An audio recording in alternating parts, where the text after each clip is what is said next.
Hi, friends. Today, I'm going to build a simple maze for a tiny toy car. We'll go slow and have fun. First, let's gather things.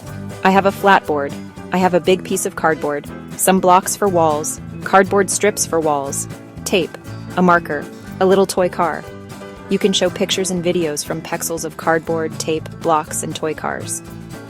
Let's make a start spot.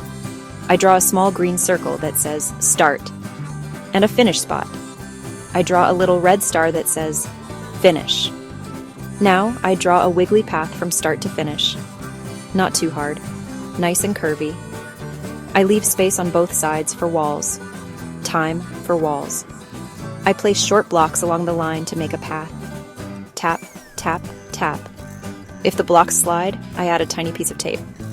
If you have cardboard strips, I tape them down like little fences. Let's try the car. Beep, beep. I push it gently through the path. Oh, it got stuck. That's okay. I move a wall a little bit. Try again. Yay!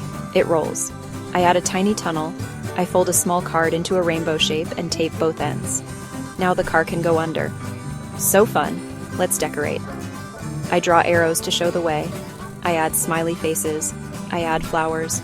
I add a sunny sky. You can show cute nature pictures from pixels for ideas. Want more challenge? I make one fork in the road. One side is a silly dead end with a sticker. The other side goes to the finish. We can learn try again and you did it. Ready to play? Start at green. Follow the arrows, under the tunnel, around the curve, and stop at red. High five. When we're done, I peel tape slowly. I clean up pieces. I store the car. You did amazing.